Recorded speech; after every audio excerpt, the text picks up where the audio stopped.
Greetings, rabble-rousers. My name is Jessa McLean. Welcome to Blueprints for Disruption, a weekly discussion dedicated to amplifying activism across Turtle Island.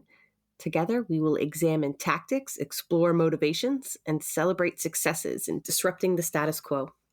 This podcast is a proud part of New Left Media. So this episode isn't just about reclaiming land back and protecting our water.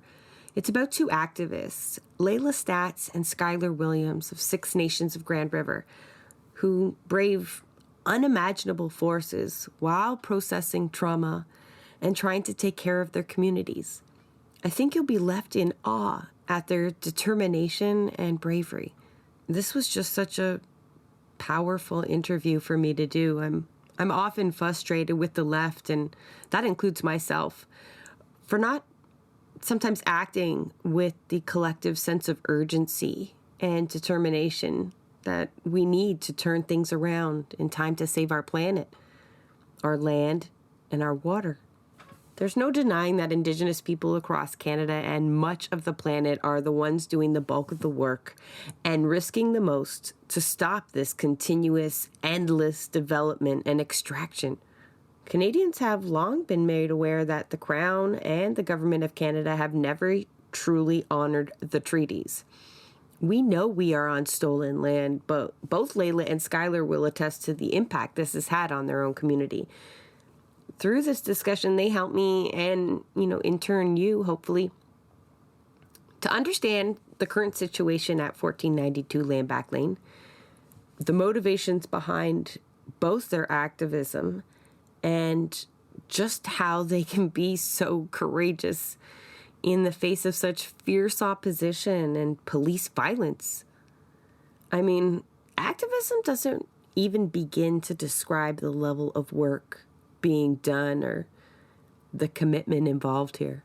Their explanation as to how they continue to defy injunctions and risk everything to reclaim land and protect the water, and Layla's answer to what victory looks like, has profoundly changed me. I encourage folks to just sit back and soak this one up. It's a bit longer than usual, but I just had so many questions for both Layla and Skyler. There's just so much I still need to learn and that work that needs to be done. So here we go.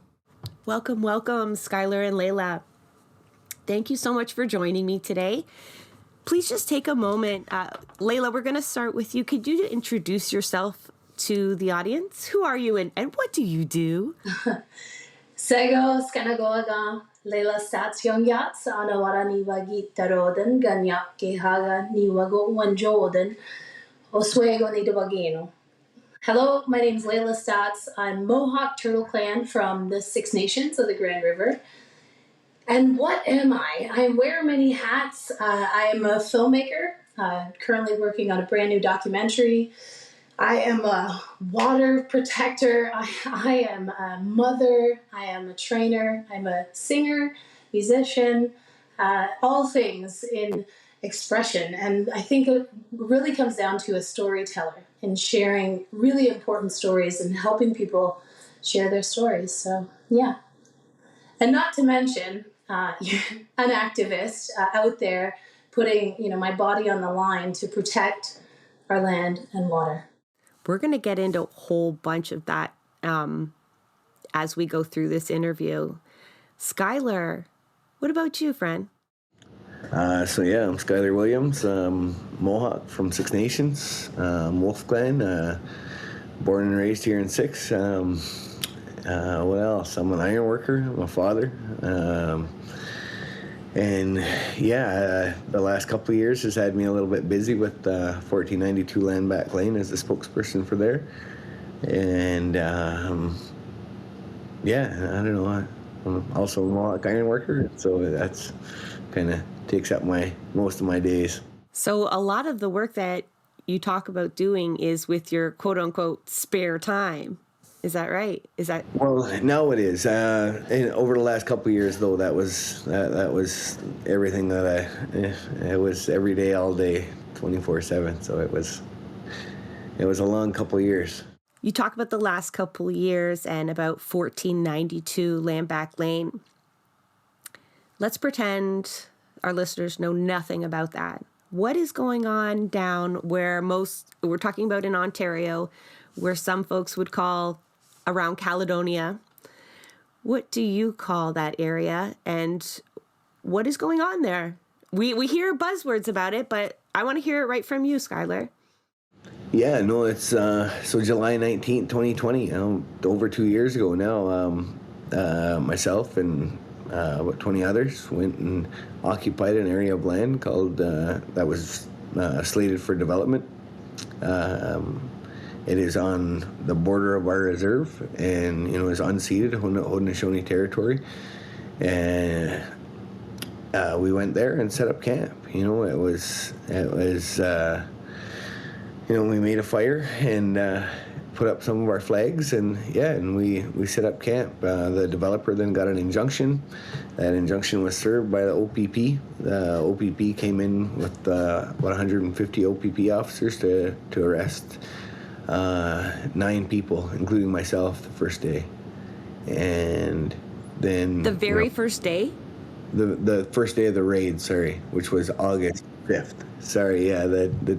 Okay, so they gave you less than a month and they came storming in. Yeah, and it was a couple of weeks in. And and they arrested 9 people, tasering people, shooting rubber bullets at us.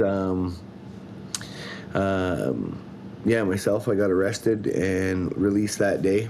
When I got out of jail, there was blockades on all the roads, and our people had pushed the OPP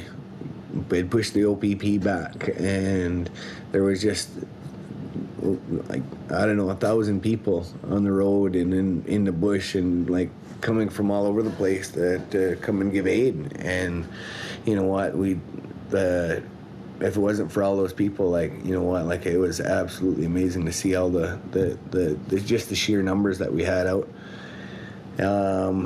Blockades went up, and then over the next couple of months, those blockades they came down, and then on October 22nd, we started fighting the injunction. On October 22nd, the judge barred me from participating in my own defense because we just didn't have any money to hire lawyers. So I defended myself. I got, I'm pretty lucky in my friends. I got some pretty smart friends, and so we all learned how to be lawyers. None of us are lawyers though, but we all learned how to be civil lawyers in that couple of months, and put together a case to defend ourselves. And it ended up being the judge ordered me muted because it was all on Zoom. Muted and barred me from participating in my own defense, and struck all the historical evidence of how the land became this development, slated for development, and so we showed all that, and they struck all of it from the record, and installed a permanent injunction, which kind of forever makes the decision for whose land it is. After that happened, OPP showed up at what we call the back door to the camp. It's 6th line at Argyle Street, and tried to arrest people as they were going into the camp. And there was a bunch of rubber bullets were shot at us. But again, I say rubber bullets now, but at the time, nobody says, "Hey, these are rubber bullets." It just looks like a shotgun that they pull up and start shooting at people. One guy was hit in the back. Another was tasered in the back. I think there's still some video floating around about me pulling the darts out of his back, and it was quite a time. And then that's when a bunch of heavy machinery was used to dig up Highway 6 and Argyle Street and Mackenzie Road and the railway tracks that surround the camp. And by protesters as a means to enforce a blockade? Yeah, exactly. And so the police were then no longer able to utilize the roads that crisscross our territory to inflict more violence on our people, and so our people maintained that camp. After 4 months, we let the roads crews come in and fix the roads after maintaining those blockades for 4 months through November, December, January, and February. Those were some cold months. You started with 20. How many people did it take to maintain those blockades? Oh, hundreds easily. Yeah, easily hundreds from all over the place. Like, it was amazing to see. I'm just going to go to Layla for a moment. I don't want to lose where you are there. But Layla, were you there at the beginning? If we're talking about Land Back Lane, like, did you witness any of these activities? So my introduction to Land Back Lane is actually interesting. I came when we started the concert series. So we started to put music on the land. We started Land Back Unity Jams, and there was this stage in the middle of this, this field, basically, that had been bulldozed by the developers, and and a bunch of musicians came out and donated their time, gave the medicine of music, and that's when I started to see what was going on down there. I started to really understand the sacrifices. Most of which were arrested for it. Yes, so several of the musicians were arrested for just being there, just playing music on the land. What's the charge there? Mischief and failing to abide a court order. The injunction.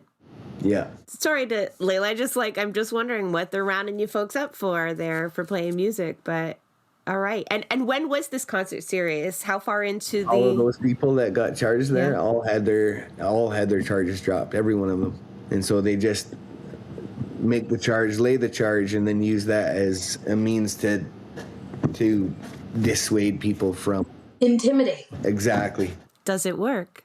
Well, we just had a concert last month, and it was amazing. We had free food, free music, everyone gathering on the land, and that's, when you say what is land back, that is what land back is. It's, claiming these spaces for our people to come together, for our people to, not even, like you saw every race, every color of skin there at these unity jams, because it is about unity. It's about coming together on this land and seeing it be reborn. We went for a walk at one of the old reclamation sites, Ganestato, and, you see all of this wildlife. It looks like weeds, but it's like so diverse, the plants that are taking over this land. And we saw a deer running through the field. Like, these are our traditional deer pathways that they use to travel through territories, and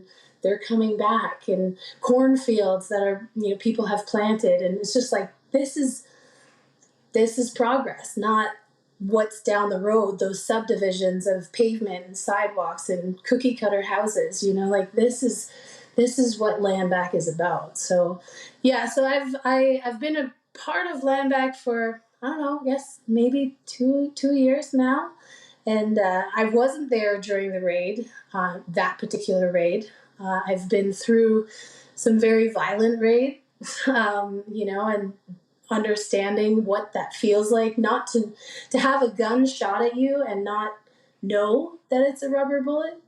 There's this imprint of trauma that happens, and it's just, but it's you start to see the sacrifices that are made on the front lines. You start to see the people that are putting their lives on the land, for the land, because they're part of the land. We've seen a lot of developers push through Indigenous lands, like treaty lands. Was this a way of saying, like, no more? Because it seems like there's definitely been a stand been taken, like, you will not build on this site, and you will not repeat what we've seen happen over and over again, where treaties are not honored and other levels of law are used to then do what Skyler described as essentially ultimately determine the owners of the land wrongfully, right? Many, many times over. But here at 1492 Land Back Lane, I just feel like this is a demonstration of the last stand. We will not allow this anymore.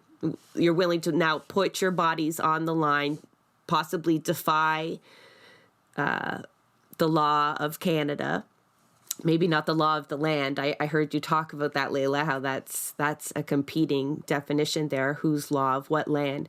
But is that how you see it, or is this the way how to reclaim land? Is this an example?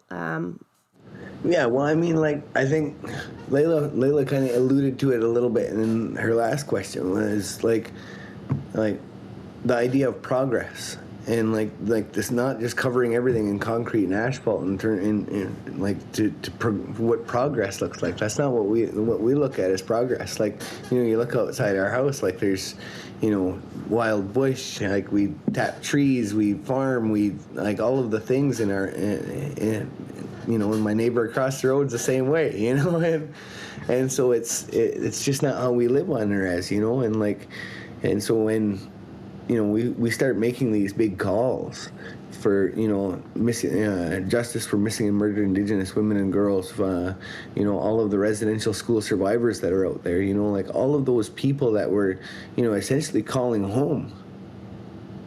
Like, how can we do that if we don't have the places to grow here? Without making it look like every suburb around, like we have 10,000 people on our ban list that can't live on the reserve because there's just no place to build. And so, land is at a scarcity, like population of the reserve is booming, but like, as every other big city, every small town across Canada has had the ability to grow its borders, reserves are the only ones that the borders get smaller and smaller as the years go on. And so we want to be able to say, like, all we want is the same thing as everybody else. We want the ability to thrive and grow as a community, as nations, and and have those rights recognized that our people, fought and died for. Blood, sweat, and tears of, generations of my family went into this land here. And so, and like the stuff around our connection, and again, sorry, Layla, to be like, you said it, like it is part of us.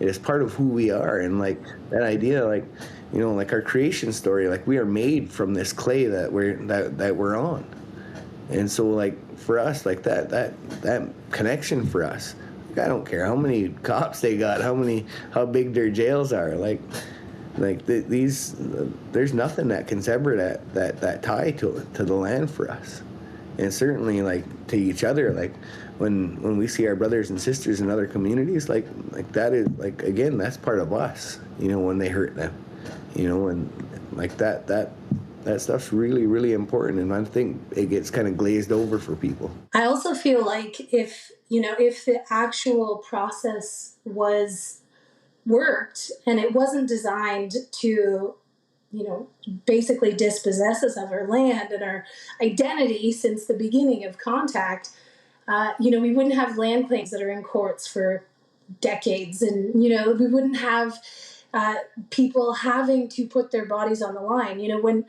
When you look at the out in Wet'suwet'en, where I was arrested for standing with the hereditary chiefs, the acknowledged caretakers of that land, the stewards of that land, 22,000 square kilometers that they have been taking care of since the beginning of time in their traditional ways, in their traditional governance, and them making it law that no pipelines will pass.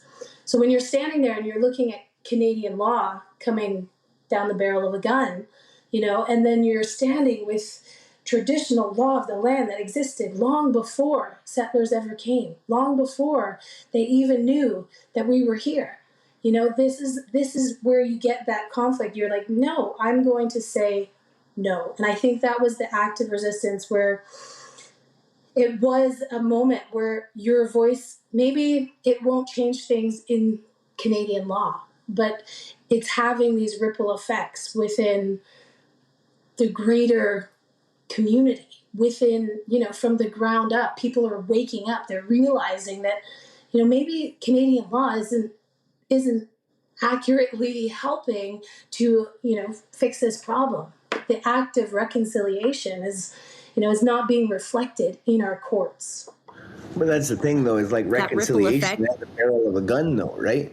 And like that's the thing is if we're talking about reconciliation and you hear all this, happy Indian rhetoric from, Trudeau at how many podiums now crying in front of altars to the missing and murdered Indigenous women and girls and the dead bodies of thousands now at residential schools across the country, and we're still talking about reconciliation as if there's any political will behind it, because we still see water advisories across the board. We still see, cops coming with fingers on the triggers to arrest people who are standing up for the rights, their birthrights, for our birthrights.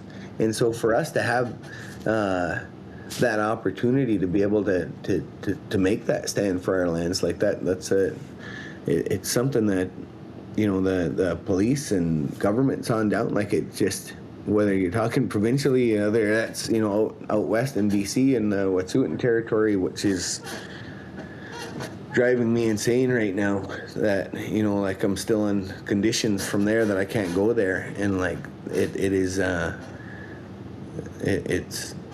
something that, when our hereditary chiefs here in Six Nations say that we'll do whatever it takes to stand behind our hereditary chiefs there, that for us means something. And so that yeah, I don't know. Sorry, I ran off on that one there. It's what's kind of consuming my brain at the moment. No, I appreciate that perspective, though, Skyler. I did want to ask you about that ripple effect, though, that Layla mentioned, and because it reminded me of the opening of this interview and when you spoke of the impact of those first arrests.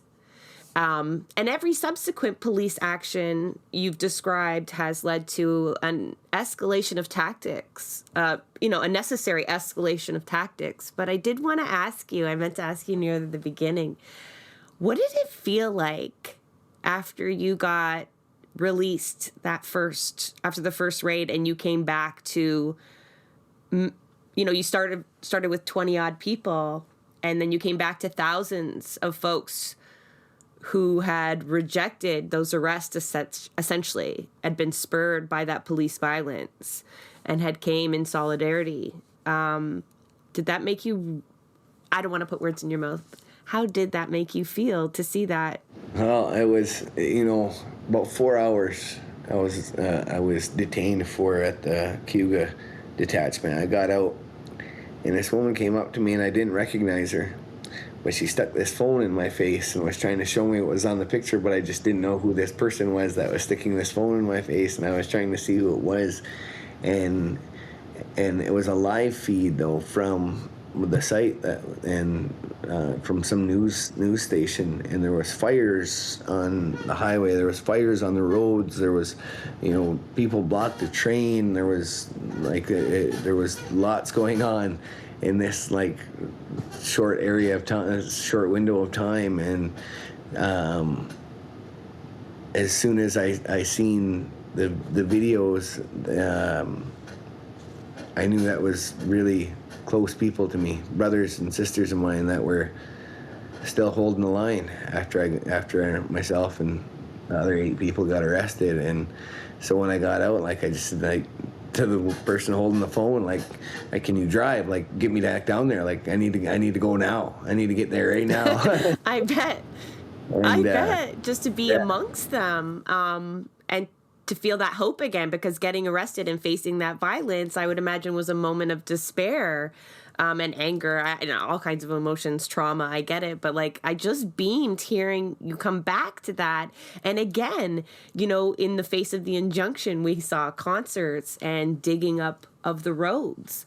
So I'm going to go to Layla here, and always Skyler, please chime in as well. But what do you do then, when you have those conflicting laws and at land back, for example, and not much is different in BC, millions and millions are being spent on policing these swaths of land, these protest sites. I just want to share with the audience what that money looks like. from Land Back Lane over a 6-month period, over $16 million was spent by the OPP monitoring that area. We've seen the police violence coming out of Wet'suwet'en. And I mean, I come from a real place of privilege. I told you before we started recording, like I would have severe anxiety at looming court dates.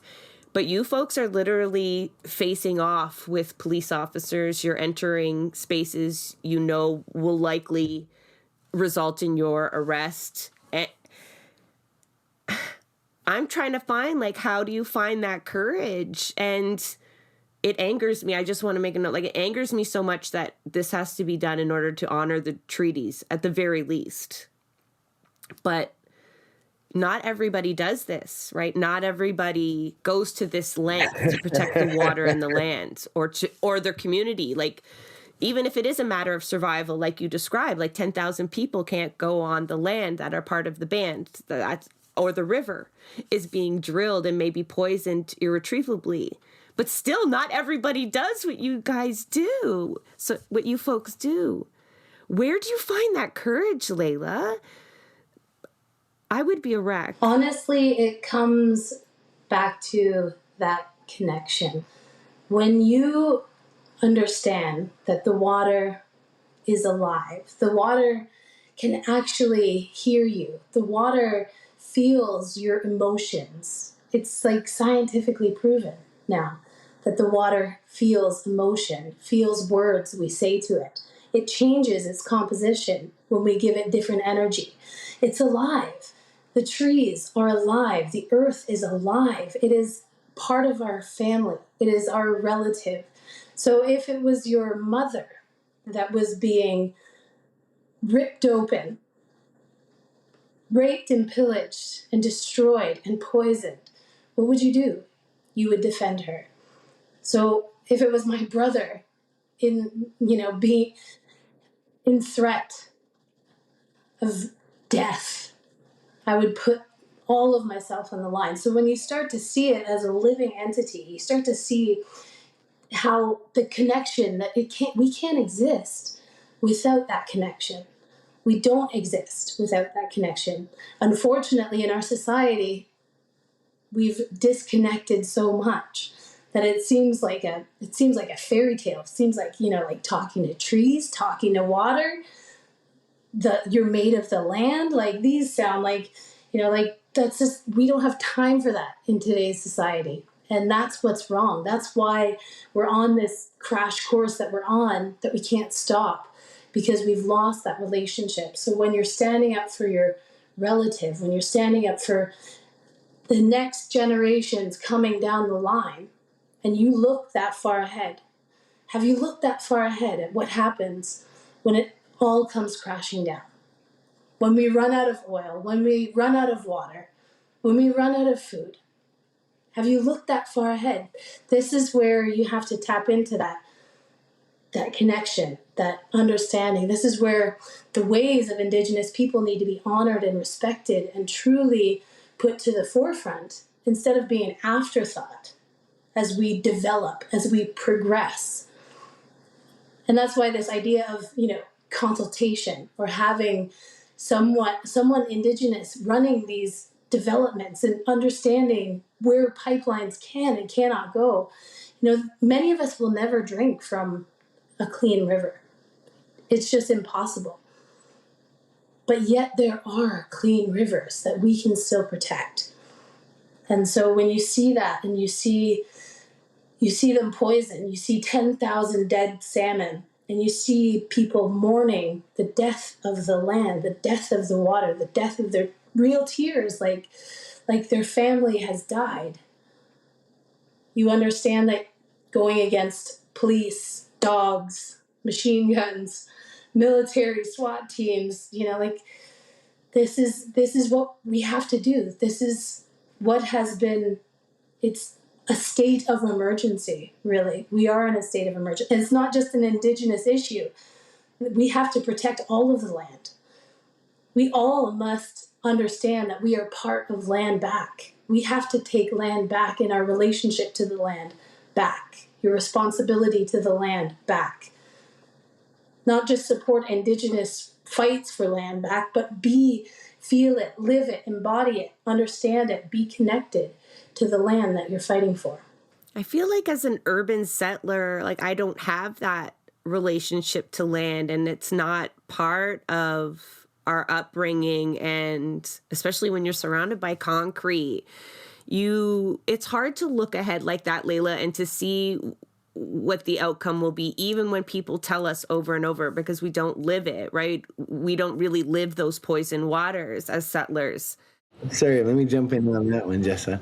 I had a friend of mine about a year and a half ago in the summer called me to come and help at encampment clearing in Toronto. When I got there, there was lots going on. There was lots of police, and this one Indigenous guy come walking up to me, and he's like, "Hey, I know you. You're Skyler Williams, man. I seen you on the news." And I laughed, and I'm like, "Yeah, man, right on. That's going on." And he's like, "Oh man, that my mom's from Six Nations." And I'm like, "Oh, no way." I said, "Who's your mom?" And he said her last name, and I was like, "Really?" I said, all them folks live in my neighborhood. It's like, yeah, there's a couple at the corner on this side of me, and then a couple more on the other corner.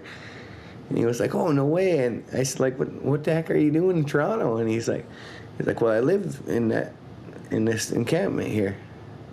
I was like, "Well, what?"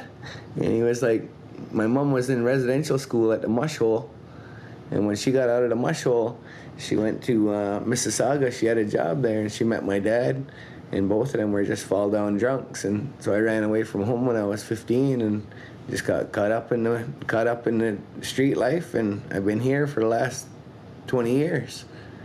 And I'm like, "Holy man!" Like, I said, "Do you ever get to 6?" And he's like, "Bro, I never left the city." I'm like, "Oh," and this guy's like my age, telling me this story, and I'm like. And I said, "Well, like, where are you living now?" And he's pointed at this tent, and the cops are had it all torn apart and cut open, and they're just throwing all these stuff. He's like, "That's all my stuff." And I'm like, "What's that?" And he took me over to the fence, and he showed me where his tent was, and he said, "That's my tent, and that's my stuff." And you see him start to choke up, and I'm like. And it made it real. It made it very real for me that even our folks in the middle of big cities that don't know anything else other than concrete and asphalt, but find the little bit of green space that there is in those cities and try to make it as home as they can. And you know what? For a lot of them folks, man, they've been through more trauma than most of us have ever even read about or seen Netflix documentaries about. None of us can understand what that trauma looks like. I mean, just growing up on the res, it is one thing. Just growing up as Indigenous in general is another altogether, and so there's lots of stuff to look at there, and what land back means. And for everybody you ask, land back means something different, but it all just comes back to that connection to these lands and these waters and to each other. How can we reinforce that connection? So that, one, people feel the urgency, but two, it also will normalize the idea of,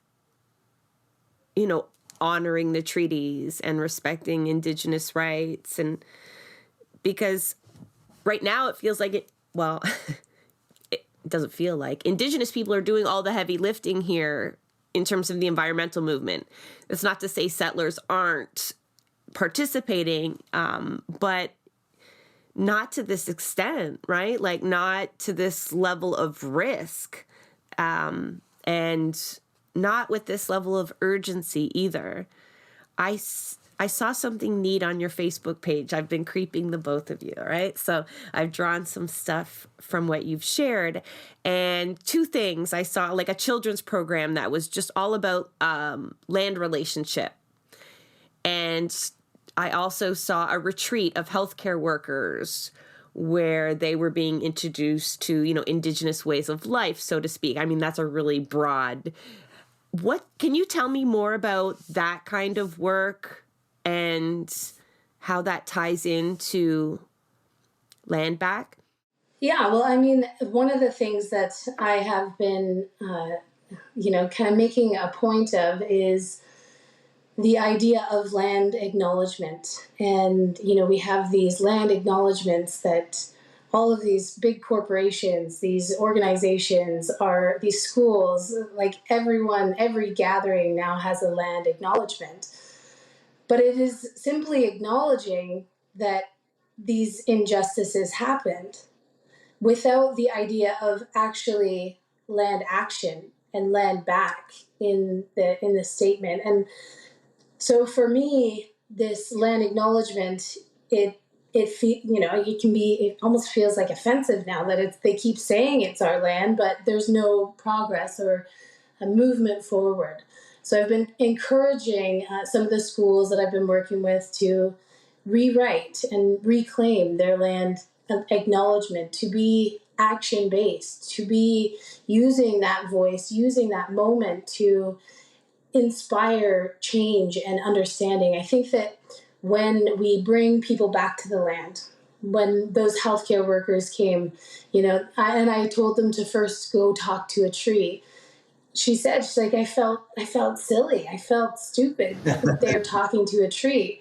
She's like, but I did it. And I spoke to the tree. And she's like, afterwards, I had this pull to just put my hand on the tree. And she said, when I did, I felt something come back to me. I felt something come back to me, and it shocked me. And then every day they would go back to their tree and give them updates and tell them, what they learned, what their story of the day was. And it was absolutely beautiful to see these our healthcare workers. They've gone through quite a trauma as well over the last 2 years. And, the state of our healthcare, the state of our government, the state of our province, everything is just, it's a struggle. And recognizing that and recognizing how the land actually heals us and seeing the medicine around us and seeing it as a way to honestly heal all of us and taking that ownership of land back. So, it starts with the kindergartens. I've done lots of kindergarten classes and helping them. They're like, oh, Miss Staats, I said hi to the river when we drove past yesterday. And just that simple act of seeing it as a being that they acknowledge, they say hi to, they talk to, they can tell their stories to.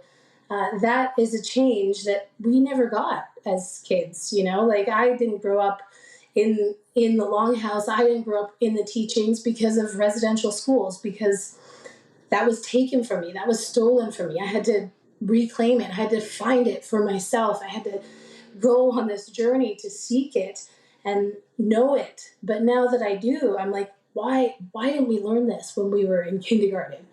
Our cities would look different. Our companies would run differently. Our entire society could have changed if we had made these teachings a priority.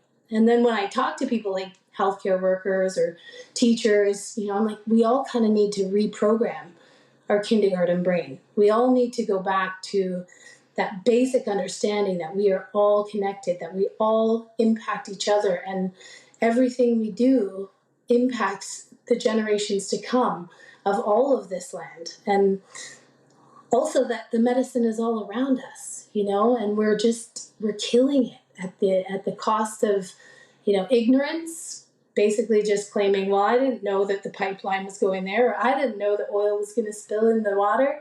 Like we're just so bury our heads in the sand and try and get through the day, or profit, which is sad to say.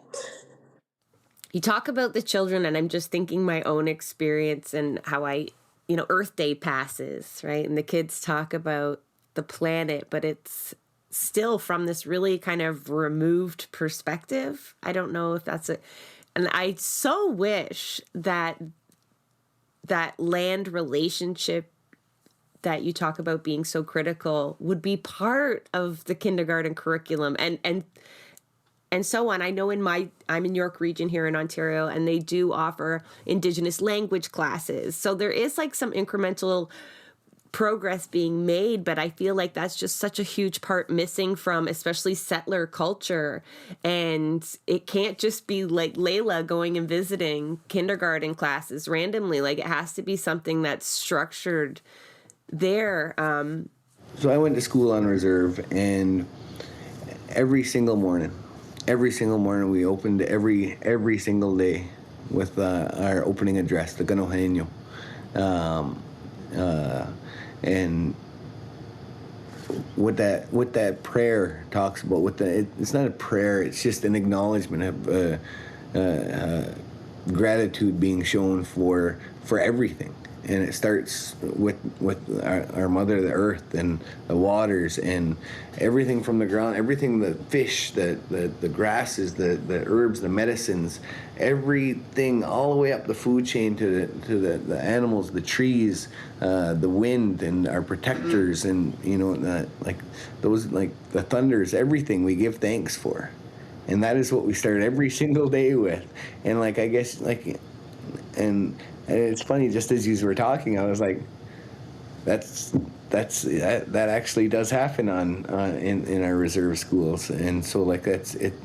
I guess it maybe it has some influence. It actually translates to the words before all else. So nothing would ever happen. No gatherings, no ceremonies, no meetings would happen without first acknowledging our relationship and giving that thanks, giving that gratitude for our relationship to all these elements of life, and honoring our connection to them. It's like, when's the last time we've spent 5 minutes in gratitude, in acknowledging the water, the birds, the berries, the plants, the trees? It's lost from our culture these days, and that missing. Tom Porter calls it the skeleton key that unlocks everything, and it's that intention of, before anything happens, we must do this. This is the most important thing. I'm grinning only because in my mind, I am replacing the national anthem in the morning with something far more meaningful, right? Or, God save the Queen, King, all of these things that people repeat every morning are actually awful, nationalist, imperialist garbage. So I think my proposal, at the very least, my contribution to this discussion, is a far more reflective opening to our days, especially if we can implement it in a school day, because I'm with you on I'd like to go back to the land acknowledgements a little bit, because a lot of the audience here are in progressive movements that are certainly doing land acknowledgements. And I think we recognize that, especially in those circles, we're moving beyond this acknowledging or the awareness raising part of the campaign. You know how we first had to be told in the environmental movement that the planet is on fire and why it's on fire and all of this. But now we all know. We don't have to keep telling. What is that next step? Right? Like, you talked about adding action items into the land acknowledgement. So the solution isn't to just stop doing land acknowledgements because they've become a bit hollow, especially when they're not followed up by any action items. You're suggesting perhaps we tweak the land acknowledgements a little bit. Can you touch on that a little bit? Because I'm sure there's a lot of people that feel like it's really empty. They don't want to go through with it if it doesn't mean anything, and want to be better allies in this regard, Well, for me, I think it comes to taking a personal stand, a personal responsibility for active change in our country, in these systems, in these policies, in the courts, in our government, actually using our voice. I think a lot of times we're afraid to make a statement, I don't want to be political. I don't want to go against Canada or the government. I don't want to go against the school board or whatever. But I think it's important for us to take, each of us should have our own personal land acknowledgement. What do you think needs to happen? What do you see as wrong? How can you use your voice and put it into your land acknowledgement and make an actual statement for change that you want to see change, not just acknowledging what happened, but what needs to happen. So we're looking back. Yes, we acknowledge this is the traditional territory, and what do we want to happen from this? What do we want our governments to do? We want to see change within our systems to acknowledge that land back, to acknowledge their rights and their roles in protecting and living on this land. I think that it's important for us to not be afraid to call out things that are wrong, that we see that are wrong. And as Canadians, we're very nice. And so we don't like to stir pots. We don't like to, call out things that we see are wrong. But I think the time is now. Like, this is the time. I'm seeing this shift in awareness, in allyship, and people wanting to do more. They don't want to just say a land acknowledgement. They want to put energy behind that. What can I actually do? So when you actually define it and you use your voice, and it's not just people like Skyler and I that are sharing out call outs or sharing out these videos from land defenders or sharing out these, actually sharing the truth. It's your kid's teacher. It's your next door neighbor, Betty. It's your person down at the, down at the coffee shop. Like, they're like, oh, they're talking about land back too. They're talking about the pipeline out west, like that. Everybody's talking about it, and it becomes our national voice is now shifting, is now changing, and what we're hearing, who we're hearing it from, is becoming more diverse. And I think we don't go far enough in land acknowledgements. I mean, we say, this is the traditional territory of whoever. We by no means even close to saying, whoever we didn't kill in war or with disease, we tried to assimilate them, raped, kidnapped, murdered, tortured these kids, and then when that wasn't good enough, we over-incarcerated them, and so all that we could live on this land. We acknowledge our the benefit that we've received for killing, raping, and torturing all of those people, so that I can come here and sit through this land acknowledgement. Like, if that's what was being said, you know what? I'm a different opinion of it. Yeah, most land acknowledgements that I've heard are pretty watered down, remove all culpability, and are often framed as really historical. You know what I mean? Like you said, they don't tie in the continuation of colonialism. And we know there's lots of Canadians out there that deny that colonialism still exists, right? We see them celebrating the Queen right now as though we've forgotten the impact of the Crown. Well, I mean, she's done a lot of good for white people. Yeah, no, that's exactly what it is. And that's the resistance you must face, too. I want to go back to that, like the injunctions and the developers.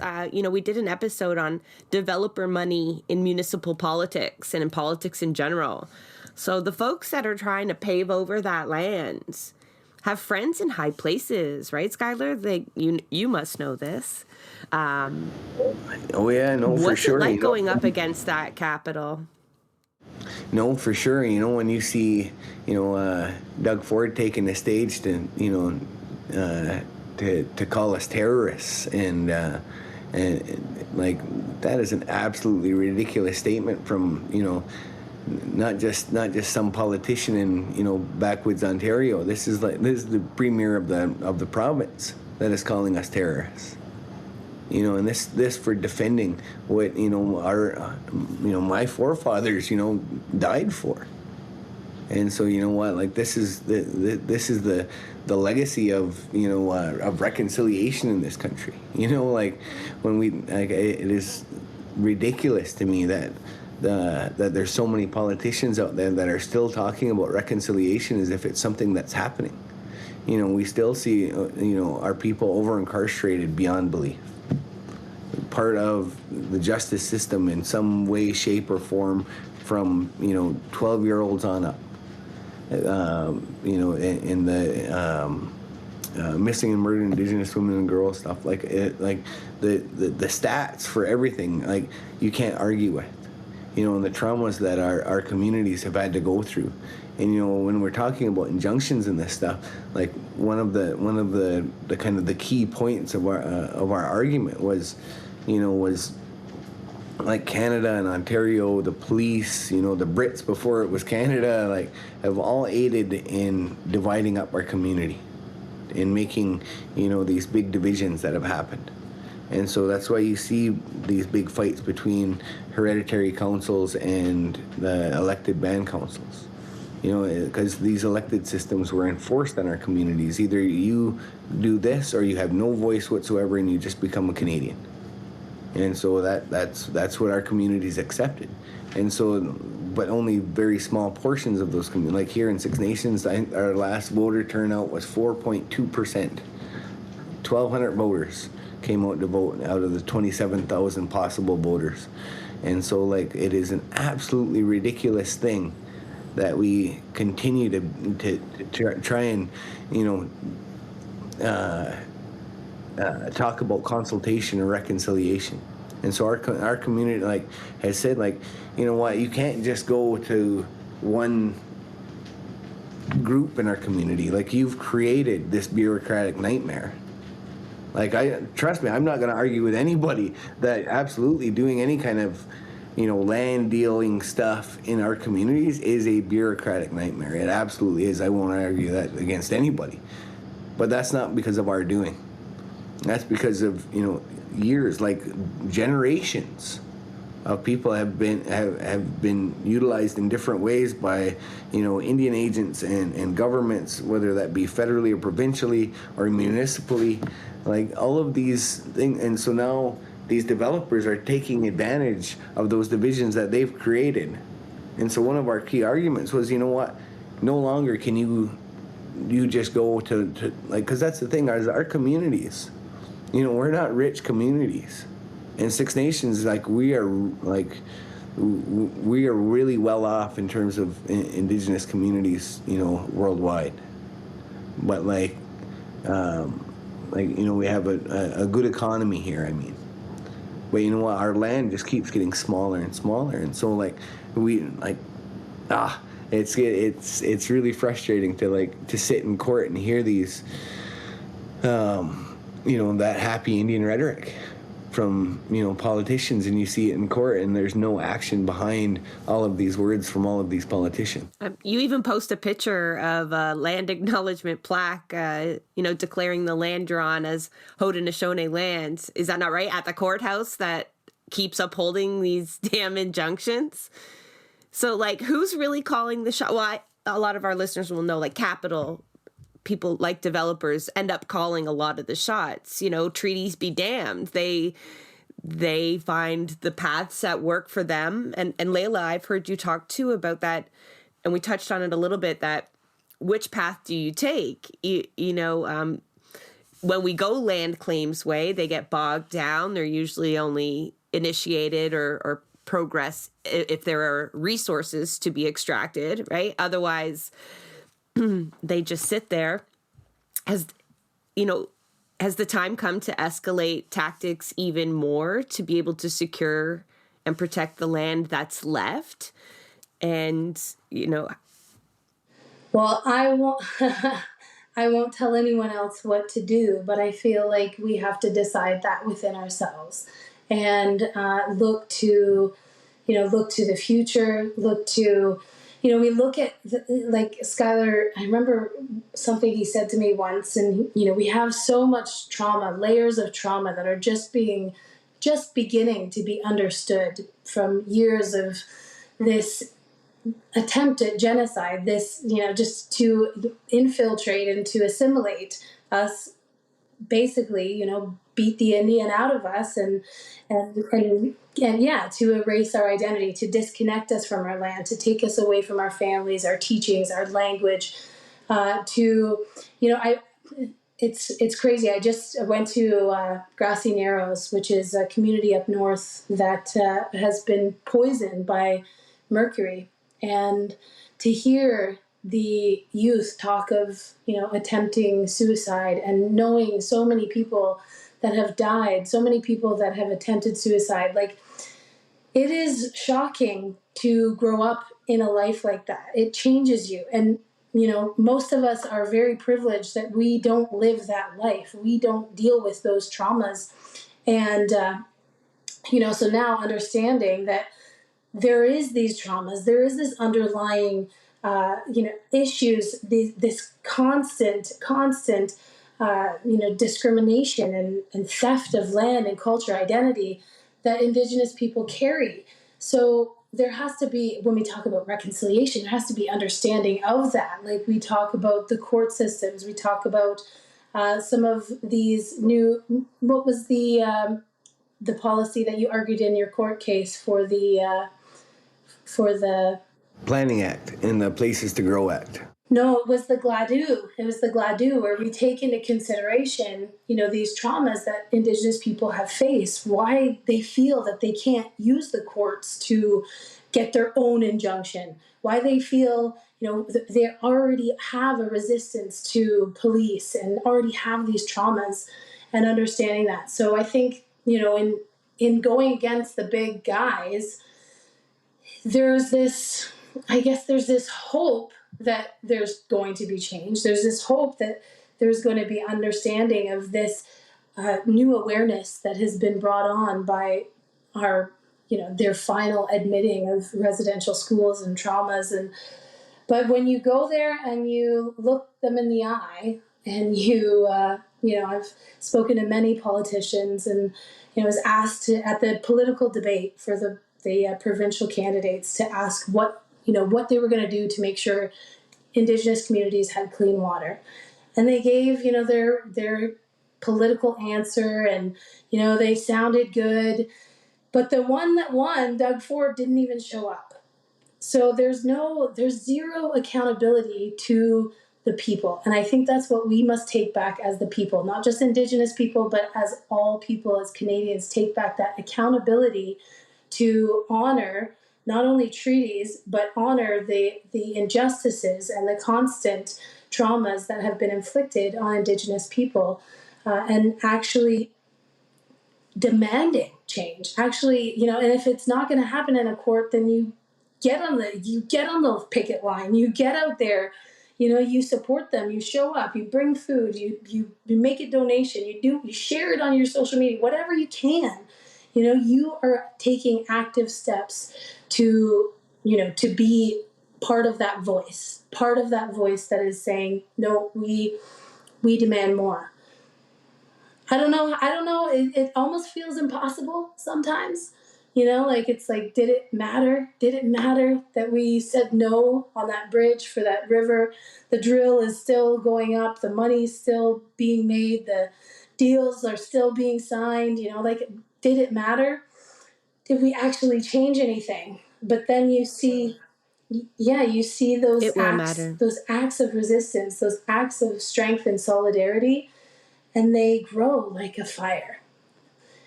And so, I just ask that it becomes a fire inside of you. You feel the fire too.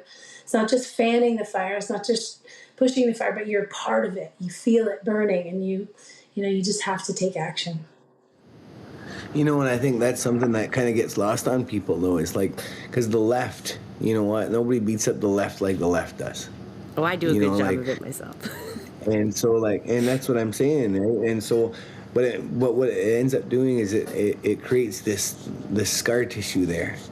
That, so-and-so said this about me, so I'm not going to share the thing that they're doing, because even though it's a good, and I agree, water rights, whatever, but I don't like him, so I'm not going to do it. Oh, well, and it perpetuates over and over and over again. And so we all end up on one side of things saying, well, we all need to do this thing, but we can't stop being mad at each other for 5 minutes to be able to do anything. And so what ends up happening is nothing happens, because we just sit in a bubble and argue. And so rather than, how do we, as this generation, tell our grandkids one day, our great grandkids one day, hey, I stood up for the land. Or what else are you going to say? You're going to say, I would have stood up the land, but I was mad at Joe. He said a bad thing about me on the internet, and so I couldn't go and stand with him to defend the water. I was mad. So, sorry you got no water or clean air or, whatever. Because I was mad. Sorry. And so we end up doing nothing. I would like to think that, Indigenous rights and land and water preservation could be that one thing that the left doesn't need to agree with each other's tactics, does not need to, have settlers lead, like many of our organizations do, that we can just listen and be really good allies, all in the way that's needed. Layla, I feel my fire burning even more during the very short time that I've been talking to you. So I have absolutely no doubt you as an individual have made a huge difference, have continued that fire burning in people, have ignited new fires. Sometimes it's just a matter of keeping yours lit, so that folks can maybe, feel that warmth from proximity. So please never doubt your impact. It will be worth it. We can't just hope. I am so glad that there's people like you that you use the word hope, but you folks act, you're not just sitting back hoping people come along. You are out there demanding that we come along. I appreciate that. I wanted to kind of, get a little personal, and you don't have to answer this question, but you did put it out on, I think, Skyler, on your Twitter. You talked about the last 2 years being both very traumatic, and you've talked about, police violence and what it's like being criminalized for the work, but also beautiful and inspiring. Very conflicting emotions and experiences there. Has this all changed you in the last 2 years, from the time you decided with your 20 comrades to take a stand and to where you are now, waiting for a decision on another injunction? Of course it's changed you. How has it changed you? My mom would say that I got stronger cheekbones now, or cheek muscles now. My face changed because I'm grinding my teeth at night. And so I grind my teeth now. It's definitely not a good thing. So my cheek, I'm like, I don't know. I don't know if it's changed me. I've been around this my whole life. I was 13 when I went to Ipperwash. I was, in my early 20s. In my early 20s, going to jail for 7 months for Gunestado in 2000, after the 2006 standoff. I spent 7 months in jail, and 4 months of that was in solitary confinement. Skyler. Yeah, I'm no, it was what? You're a warrior, friend. 2012 when we took over the police station and occupied it here in Six Nations for 4 months, and Standing Rock and Tyndonega and Wet'suwet'en and Toronto encampment stuff. Took 6 stitches in my eyebrow and a hole in my lip from Toronto Police Services. Those. The list just keeps going. It's ridiculous how much our people have had to make stands in order to protect something that for most of us, we think of as a human right. The ability to grow as a community, the ability to fucking drink water. These are and that's just these fights are going on everywhere, and so my story isn't one any difference. Lots of people have done lots of this, and I wouldn't be able to even have an argument today if it wasn't for all the people that came before me that made these fights, right? There's guys like this guy and Dick Hill that were Dick said was a old-time warrior from the 70s, and somebody that for me sat there and told Hadoxi Nandicoke Like, these guys were legends to me. Like, you know, like, those are the giants that, you know, where should we stand on their shoulders, you know? Like, the only reason we even got a fight today is because of those guys and the sacrifices they made. And so, you know, far be it for me to, you know, cry about a couple nights in jail, and, you know, these guys gave up, you know, their whole lives from fucking the beginning of it to the end of it. You know, engaged politically and, you know, fighting and supporting their brothers and sisters regardless of where it was. And so, I don't know, I'm real grateful that I get to, you know, try and walk in some of those footsteps as best I can anyways. It's so strange for me to hear you say you're grateful, because, you know, I'm getting emotional here. Just, you know, it's probably a lot of white guilt, right? But to no, let's be honest, like, to understand the heavy lifting that is, and that, you know, Layla has also experienced, you know, criminalization. And I don't know, to be brutally honest, like, I just wish I can bring my kids up to have that level of courage to, I don't know, does that mean I've given up on myself in having that level of courage? Because it's clear it's come to the point where it's these kinds of measures that need to be taken in order to achieve what we need, right? Like, this show is all about disrupting the status quo, and I've spent a lot of time in electoral politics to really no avail. And a lot of other people are spinning their wheels in all these other spaces, and we're not really making gains. And meanwhile, there's folks like the land defenders that we see, and hearing Skyler's stories of unimaginable sacrifices. You know, some folks don't go out to a rally because it's raining, Skyler. Like, where can we draw that anger, that courage, that urgency? It's very frustrating that I don't hear that in everyone, because it would be a whole new world if we had a Layla and Skyler, you know, in the ear of everyone, or without having to go through so much fucking trauma, though. The left really historically doesn't do well in inclement weather, you know? Even as Canadians, you'd think, you know, we would toughen up a little bit. But in all seriousness, though, like, I am so grateful that, you know, there are people like you, Layla, and Skyler, that dedicate so much of your energy to waking us up. Really, that seems to be half your battle, right? Like, you can do what you can do, and you can have thousands on the line there in Cayuga at the 6, and, you know, you can draw as many people as you want, Layla, over to BC, but you really do need the rest of Canada to wake the fuck up. Pardon my language, but they need to be alongside you to get that political will that you're talking about, so that it's not just you getting arrested time and time again.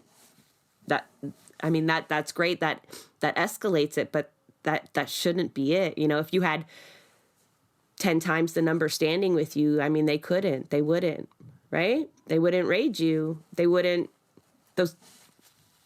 maybe be waiting for this injunction. Are you hopeful for this least? You're waiting for a court ruling, is that right? Are you hopeful for its outcome, or, you know, do you want to touch on that at all, or we're going to jinx it, or? Me? Oh, sorry. I thought you were talking to Leia. Sorry. I don't know. Whoever. Yeah. Well, Skyler, are you waiting for a court ruling in terms of the injunction at 1492? Yeah, we are. And so, yeah, like, as of the recording of this, anyways, all our arguments are in from both sides, and so we are awaiting that decision. You know, a lot of us, you know, in this don't. Certainly Indigenous folks, you know, we don't really put a whole lot of faith in the court systems. And, you know, like, it just doesn't, like, those aren't where our wins come from. You know, our wins don't come from houses of legislation or courtrooms. Like, our wins come on the land. They come on the banks of our rivers. They come on the roads, the highways, the railways, like whatever bit of colonial infrastructure that crisscrosses Turtle Island's back. Like, this is on our land. This is on our lands that are the birthright of our children. And so, you know what, we're going to do whatever it takes. Like I said, there's no prisons big enough, there's no laws strict enough that are going to break that connection. Like, they tried to residential school that out of us. They're over incarcerating that out of us. You know what? Our drive for our lands is something that, you know, you can't beat that out of us. That's something that, you know, our kids and our grandkids, they're going to be born with that fire in them. And so, like these wins that we get, like, you know, stopping the development at Landback Lane, like those wins are you know, incremental in nature, you know. And so those small wins over this particular spot of land, you know what, we're talking about 6 miles on each side of the Grand River.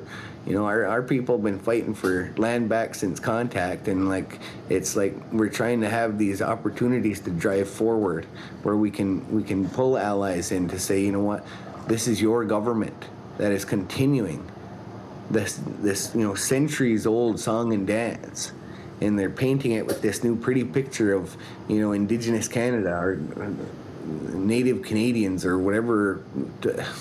I don't know what the new one is, but like, it is an absolutely ridiculous thought that we're just these happy Indians that, you know, have assimilated into white culture. Like, that's not what our people, like here in Six Nations, our language, like I grew up with my language and culture, and I was lucky enough that, you know, my family went to Longhouse and, you know, spoke the language, and, you know, got me to go to an Indian school like that spoke Indigenous languages at it, like, and so I was lucky enough that I got that.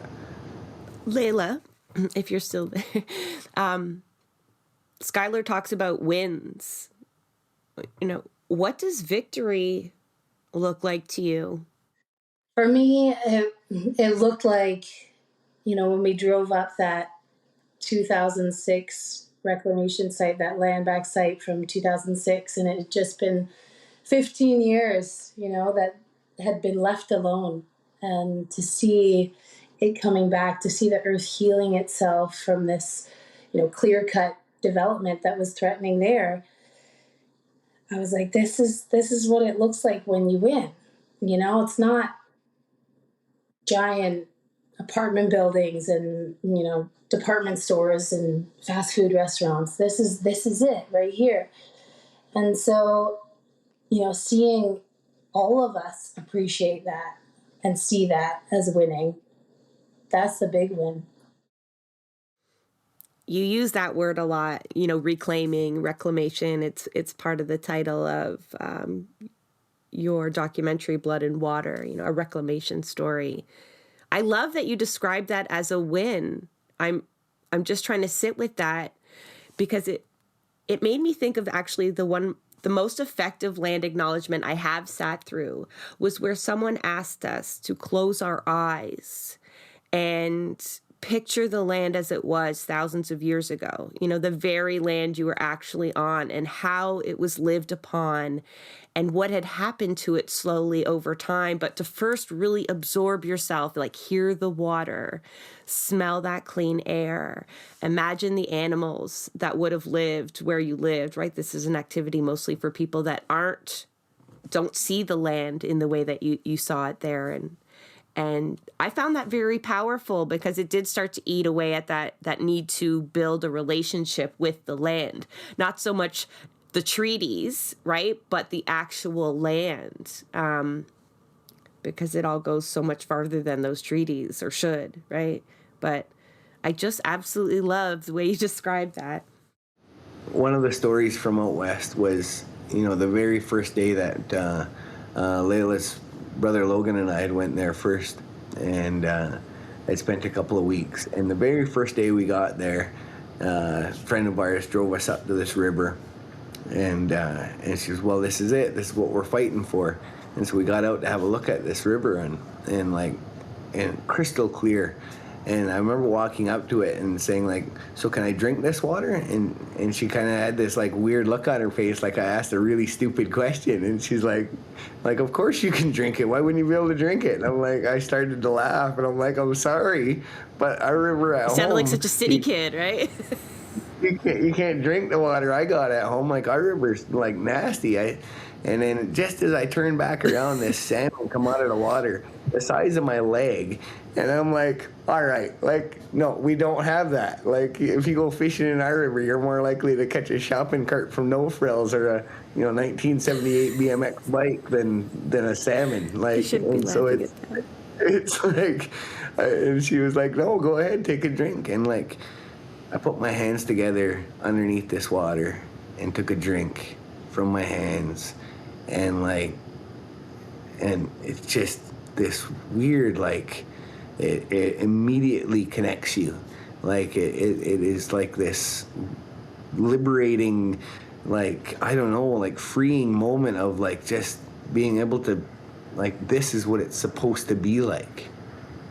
This is what, Mother Nature intended for us to be able to drink from every single stream, to be able to drink from every river, every lake. Like, I couldn't even imagine asking my kids, saying, yeah, go ahead, take a drink from your river. Because, like, the pollution from Kitchener and Cambridge and Brantford and, like, all of the cities and towns that just bleed their oil and gas and fumes and pollution into our waters, that, most people, we don't eat the fish from our river. There's lots of people that fish it, but mostly just sport fishing, and like, even then you're not catching a whole lot. And so it's not, it's just, it's in a sad state right now.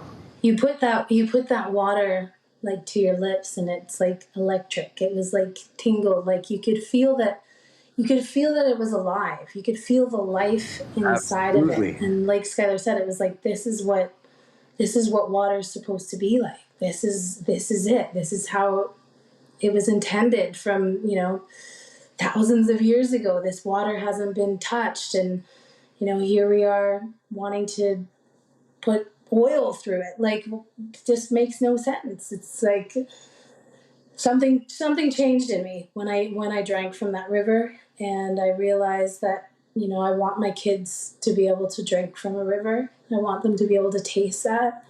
I want them to be able to taste water without chlorine and chemicals in it. I want them to be able to know what that's like, what nature intended for us. I want to challenge every one of your listeners that to go and drink from that river, to go and put your hands underneath that water and take a drink from it. And if you can do that and not say that needs to stay that way, like, there's something that doesn't connect for you. And so, It is a what, lack I of connection, Skyler. challenge you, go out, take a drink from that water, and tell me you're not willing to stand up for that, not willing to face an arrest for that.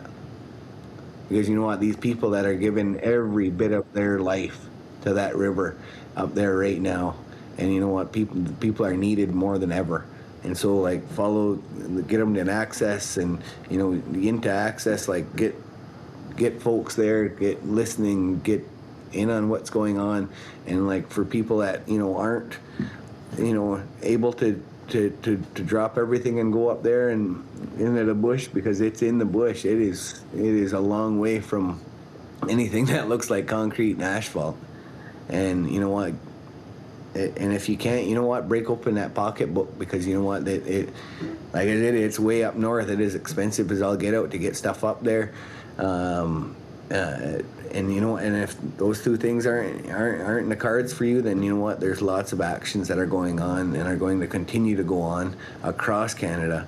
And so get involved in one of those, all of those, whatever you can do to put yourself, whether that's getting on some colonial infrastructure and shutting stuff down, to standing in front of your local parliament, member of parliament's house with a billboard, let him know that people in their constituency care about whether or not this community is going to be deprived of their ability to drink and fish, and all of their livelihood. Actually, let me ask Layla, the guy from Namagusa, like, what it takes to, like, what that means to be connected somewhere. Well, I mean, like, when it's interesting because people say, why don't you move? Why don't you leave? Why don't you go to Thunder Bay? Why don't you go to the city where you have access to water? And a lot of people do, because that's, they're stuck in this situation where there's no clean water, where they're in poverty, where they're surrounded by trauma. But this man, he was like, my children have left, but I can't leave. Like, he's like, go out on that water in the morning and watch the sunrise. And he's like, you'll know why I stay. You'll know why this land I'm a part of it. It's inside of him. And I've seen communities completely, go down to 14 people on some of these reserves and it's all the elders that just won't leave because they're so connected to that land. And, like I feel that connection, and it's what we fight for. It's what we stand for. It's what we keep using our voices for, even in the face of this colonial violence and this trauma where they, I came back from Wet'suwet'en and I was at a rally and I saw police cherries and I just instantly felt paralyzed and silenced. I couldn't speak. I couldn't move. And in that moment, I was like, this is what they wanted. This is why they used all that violence. This is their intention, is to make me silent, to make me not say anything anymore, to be so afraid of being arrested or in trouble or go before the courts. But I will not let them have that. And so that, it's something that we feel deeply, but I think that there is that movement, there is that shift that's happening where it's not just Indigenous people, because there is this fear of, like climate change. Think about how crazy we went when we ran out of toilet paper during the pandemic. Imagine that's water and you're being rationed 1.5 liters of water per person in your household a day. That is a reality for Niskandiga. When I went to that community, they bottled water was how they survived. And if you ran out, you had to ration. You had to be careful with what the water that you use. This is not a reality for regular society. But when it is, the understanding that this is a reality we're all looking at as part of this cycle of Earth and the damage we're causing. Six Nations is in southern Ontario. Like, we're in the middle of southern Ontario. And more than half of our community can't go to their tap and have a drink. Like, this isn't way up north. This isn't, like, it is something that it should be in the face of everybody. But, like, water insecurity issues, like, this isn't just some far-off fly-in community. Like, even here in Six Nations, we have those same issues. Like, we have a Canadian gypsum company that has a mine just outside of the reserve that flooded its mines one year and poisoned, sulfur poisoned all of the springs in the surrounding area for miles and miles and miles. And so, like this is a very real reality that is affecting people right now. This isn't something that happened 100 years ago. This isn't residential schools from 100 years. Residential schools even wasn't that long ago. It was 20 years ago. And so how are we, like, I don't understand this idea that, like, oh, well, this is a historical issue, not one of the present. Talking about how many friends I've lost to suicide, to addiction, to incarceration. Like, these are the realities that our communities are dealing with day in and day out. It's hard to know what to say, when faced with all of those. There's so many crises at once, when it comes to securing a good life for Indigenous people here in Canada. It's angering as someone who is, educated on the issues, who listens, and still, I appreciate that you see that a movement is being built, Layla, that extends beyond the Indigenous community, that does, bring hope and promise. I hope we can continue to, go that way and allow ourselves to learn from the Indigenous way of life and to reconnect to the lands. I don't think I understood how important that was until this conversation with the two of you. I live up in, cottage country, Ontario, and even the Chippewas of Georgina here on the islands have not had clean drinking water. There's some improvements that have been made in the last 2 years, but we are a wealthy community in York Region, and it looks pristine. We've got provincial parks, but yet there's a community here that, it is the reality 100%, Skyler, but we remove ourselves as settlers from it completely, especially in urban centers. What was the one up in your neck of was it Walkerton? The Chippewas of Georgina. No, was the Walkerton, was the water crisis?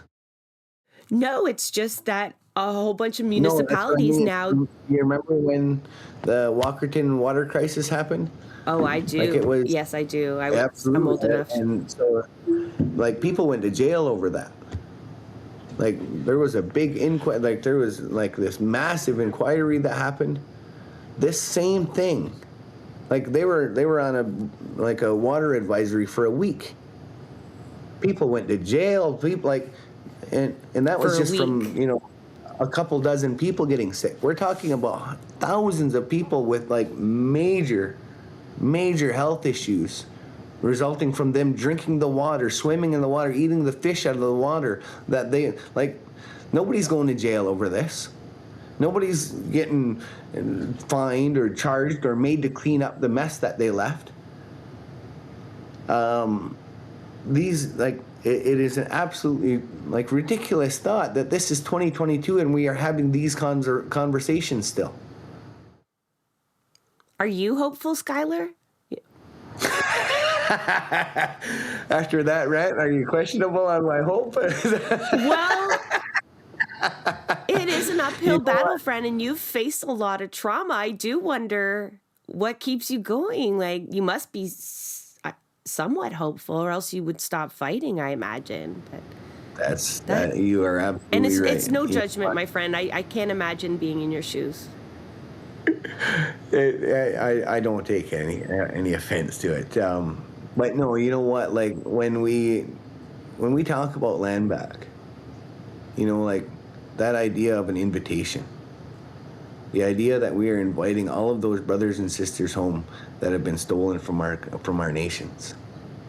When we're talking about inviting those brothers and sisters home, we want to be able to give them an opportunity to come home to something that they can be proud of, that they can drink from their tap, like simple things. Like for 99.9% of the country, like these are simple things. The right to have an education that isn't going to try and change who you are, to assimilate who you are as an Ungwahome man or woman,